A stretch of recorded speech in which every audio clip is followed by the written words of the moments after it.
kasi nagdagdag ako ng paninda guys. Meron na akong egg, meron ng labanos, may pechay, may sitaw, meron na rin po akong wiki, sayote, lahat na po ng gulay halos ay nasa akin na ngayon. Kasi guys, yung malapit sa amin dito na talipapa, nagsara na. Dati kasi gusto ko pa magtayo nito pero nahiya po ako kasi magkakalapit kami. Nagsara po siya, kaya sinamantala ko na po. Yan, ito po, nabili kami kanina ni Boss. Sa Binyan po ako namimili. Yan, meron po kaming repolyo, sibuyas, bawang, patatas, luya, gabe. Yan. Ito guys, may ampalaya kami. Tapos may pipino. Ngayon guys, konti lang muna ang binili kong karne. Meron akong pork chop. Meron akong liempo. Tapos yung chicken na binili ko guys, yung pakpak lang at saka yung tinatawag nilang lollipop. O yan guys, ipapakita ko pa sa inyo yung iba. Tapos guys, eto, bumili na rin kami nito kasi sabi nung binilhan namin doon, bago daw to. Magtatagal siya ng mga 4 days. Paborito po ito ng aking mga anak, kaya bumili na rin po ako. Guys, ipapakita ko sa inyo yung binili kong chicken. Ang ilalim ng lalagyan na to ay may yelo. Yan. Tapos, kung hindi naman siya maubos mamaya, lalagay ko po siya sa aming freezer. Yan guys. Tapos, ito yung patatas ko.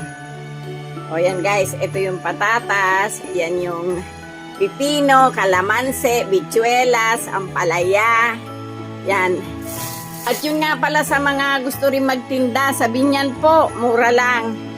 Ito yung sibuyas ko guys. Magaganda siya. Bumili na rin po ako ng wrapper ng lumpia. Yan. Meron din po akong sampalok. Yan. Okra. Kamatis. Ayan. Nabi ko na kanina. Ayan guys. Yan. Tapos, ito yung aming egg. Yan guys. Tapos, yung mga dati nating paninda, ito pa rin, yung mga paninda ko guys. Awa ng Diyos, gumagalaw naman.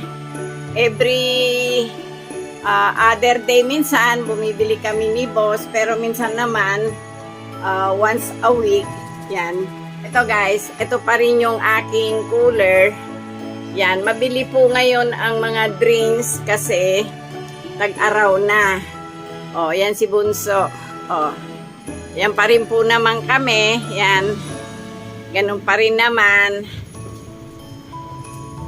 Medyo okay po naman yung tindahan namin.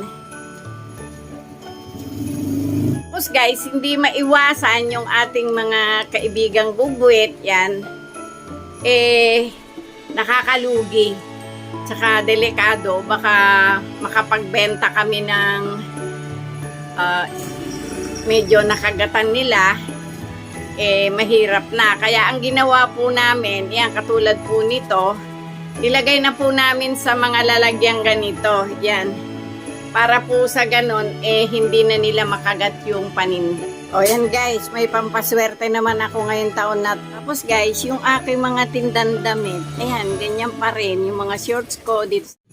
Guys, yan yung aking mga baby dress din. Tapos yung mga Yalix kong t-shirt, ayan, yan pa rin yung mga dress. Tapos guys, yung mga tsinelas ko nandito na sa may hagdanan namin. Ayan, doon, hanggang doon sa taas.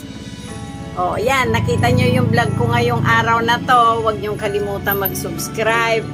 Paki-like nyo na rin po at paki-share. Thank you.